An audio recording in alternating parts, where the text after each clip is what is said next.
Hello বন্ধুরা, haunting cineplex চ্যানেলে তোমাদেরকে স্বাগতম। আজকের এই ভিডিওতে আমি তোমাদের জন্য 2023 সালে রিলিজ পাওয়া হরর থ্রিলার থ্যাঙ্কসগিভিং মুভির সম্পূর্ণ বাংলা এক্সপ্লেনেশন নিয়ে এসেছি। বন্ধুরা, তোমরা যারা আমাদের চ্যানেলে একেবারে নতুন বা চ্যানেলটি এখনও সাবস্ক্রাইব করোনি, তারা অবশ্যই চ্যানেলটি সাবস্ক্রাইব করবে, সাথে নোটিফিকেশন বাটনটিও অন করে দিও। আশা করি আজকের ভিডিওটি তোমাদের বেশ ভালো লাগবে। তো চলো আর কথা না বাড়িয়ে আজকের মুভি এক্সপ্লেনেশন শুরু করা যাক।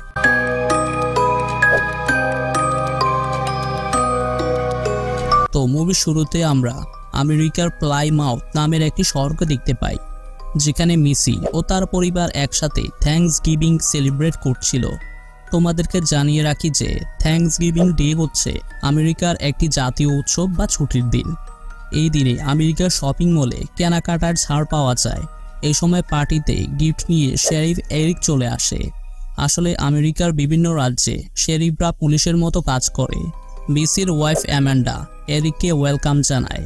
ওই পার্টিতে আমরা রাইট মার্টের ওনার থমাসকে দেখতে পাই। থমাসের সাথে তার ওয়াইফ ক্যাথরিন ও মেয়ে জেসিকা ছিল। জেসিকার সাথে তার বয়ফ্রেন্ড ববিকে দেখা যায়। তাদের কনভারসেশন থেকে জানা যায় তার বাবা দ্বিতীয় বিয়ে করেছিল। ক্যাথরিন ছিল থমাসের সেই দ্বিতীয় ওয়াইফ। এরপর জেসিকা ও বব তাদের বাকি ফ্রেন্ডদের নিয়ে কোনো একটি পার্টিতে যাওয়ার পথে রাইট মার্টের আউটলেটে এসে পৌঁছায়। তারা 50% ডিসকাউন্টে একটি মোবাইল কেনার জন্য গাড়ি থেকে নেমে পড়ে। এদিকে দোকানের ম্যানেজার মিসি দেখে তাদের দোকানের সামনে অনেক মানুষের ভিড় জমেছে। সবাই দোকান খোলার জন্য ওয়েট করছে। বেশিরভাগ মানুষ ফ্রি আইটেম নেওয়ার জন্য এসেছিল।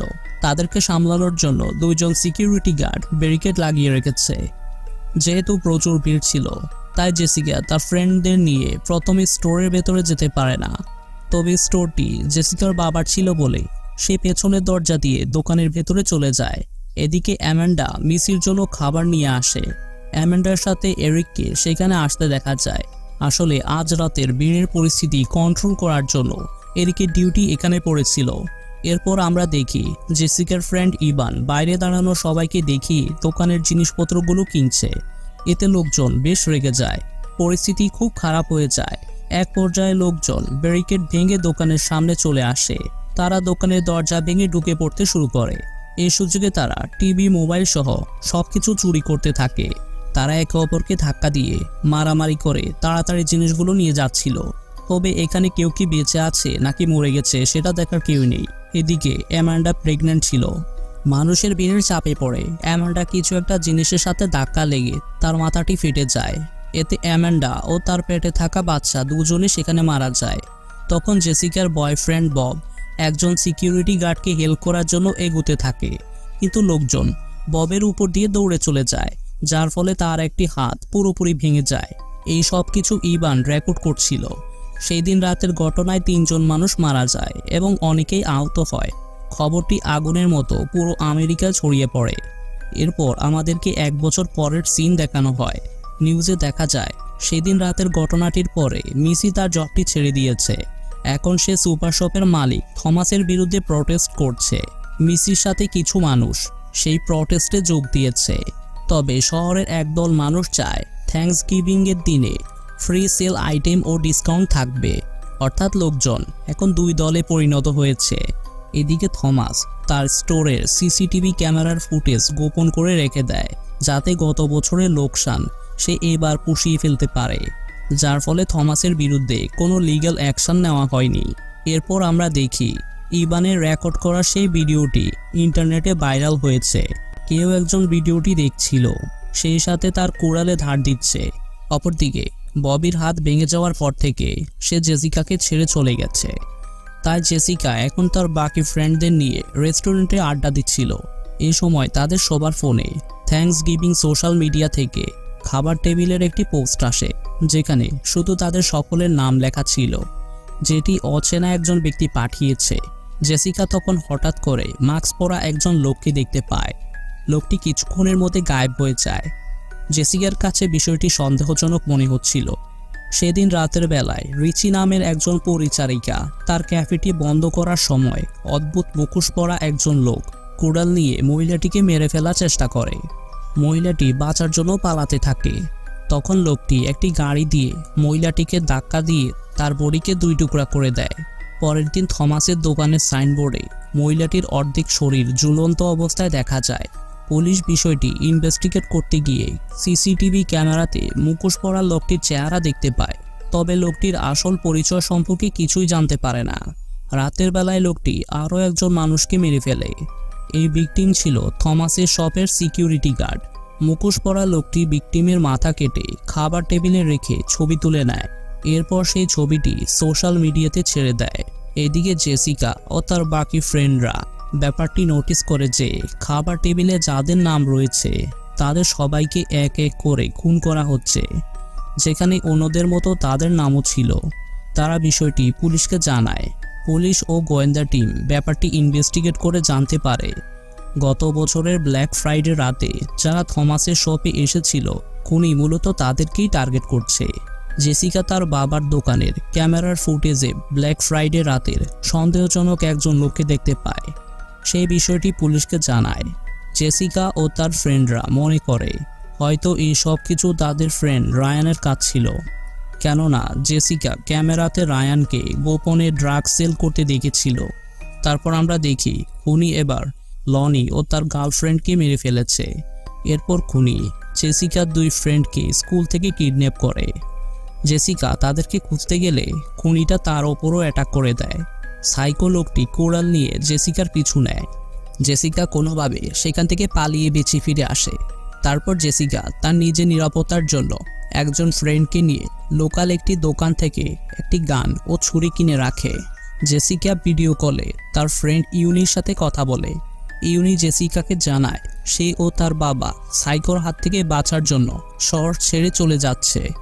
এ সময় আমরা দেখি সেই খুনি ইউনির বাড়িতে চলে এসেছে।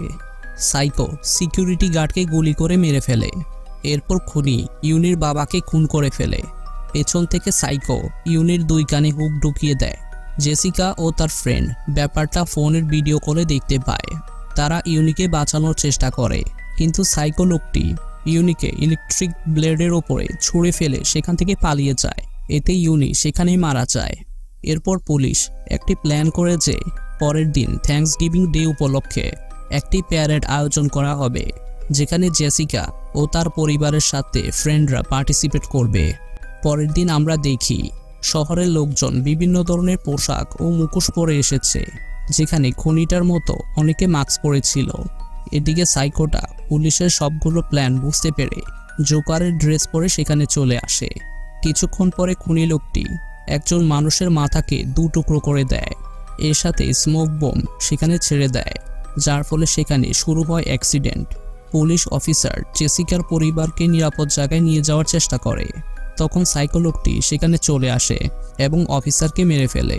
এরপর আমরা দেখি সাইকো লোকটি জেসিকা ও তার পরিবারকে ঘুমের ইনজেকশন লাগিয়ে কিডন্যাপ করে নিয়ে যায়।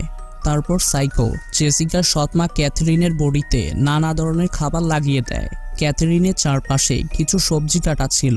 এর মানে এই সাইকোটা এখন ক্যাথরিনকে জীবন্ত রান্না করতে যাচ্ছে।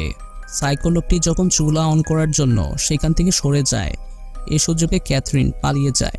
ক্যাথরিন পাশের রুমে ফ্রিজের ভেতরে জেসিকার ফ্রেন্ডকে জীবন্ত অবস্থায় দেখতে পায়, যেটা থেকে ক্যাথরিন বেশ ঘাবড়ে যায়। ঠিক তখন সেই সাইকোটা ক্যাথরিনকে ধরে ফেলে। এরপর ক্যাথরিনকে জীবন্ত চুলার ভেতরে ঢুকিয়ে নৃশংসভাবে মেরে ফেলে। এদিকে চোখ খোলার পরে জেসিকা দেখে সে তার বাবা ও ফ্রেন্ডদের সাথে খাবার টেবিলে বসে রয়েছে। তাদের সবার হাত পা বাঁধা অবস্থায় আছে। পুলিশ জেসিকার ফোন ট্র্যাক করার সময় দেখে সাইকোটা দ্বিতীয় কোনো ফোন দিয়ে লাইভ স্ট্রিম করছে, যার ফলে পুলিশ এবারও খুনিটাকে ধরতে পারে না। খুনি লোকটি ক্যাথরিনকে জীবন্ত রান্না করে টেবিলে রেখে সাজায়। এ সময় জেসিকা তার কাছে থাকা ছোট ছুরিটি দিয়ে হাতের বাঁধন খুলে তার ফ্রেন্ডকে দেয়, যাতে সে সাইকোটাকে থামায়। এই সুযোগে জেসিকা কোনোভাবে সেখান থেকে পালিয়ে যায়। পথে সে আহত এরিকের পড়ে থাকা বড়ি থেকে গান নিয়ে নিজের কাছে রেখে দেয়। জেসিকা সেখানে ববকে দেখে মনে করে হয়তো এই সাইকোটা আসলে বব হবে। এরিককে জেসিকা ববের বিষয়টি বলার সময় দেখে তার প্যান্টের নিচে সেই ফলটি লেগে আছে, যেটা সাইকোটার প্যান্টে লেগেছিল। এর মানে সাইকোটা আর অন্য কেউ নয়, বরং এরিক ছিল। এরিক তখন কনফেস করে ব্ল্যাক ফ্রাইডে রাতে তার এক্স গার্লফ্রেন্ড অ্যামান্ডার মৃত্যুর জন্য জেসিকা ও তার পরিবার দায়ী ছিল, তাই সে প্রতিশোধ নিয়েছে। জেসিকা বিষয়টি ফোনে রেকর্ড করে নেয়। তখন বব সেখানে এসে জেসিকাকে রক্ষা করে। এরিক তার কুড়াল হাতে নিয়ে তাদেরকে তাড়া করতে থাকে। বব ও জেসিকা বাঁচার জন্য গাড়িতে উঠে বসে। এরিক তাদের গাড়িটিকে থামানোর চেষ্টা করে। ঠিক তখন জেসিকা একটি গ্যাস ভর্তি বেলুন ও সিলিন্ডারের উপর শুট করে দেয়, যার ফলে সেখানে অনেক বড় ধামাকা হয়। এরিক সেখানেই মারা যায়। এরপর বব ও জেসিকা একসাথে সেখান থেকে নিরাপদে বেরিয়ে পড়ে। এভাবেই মুভিটি শেষ হয়ে যায়।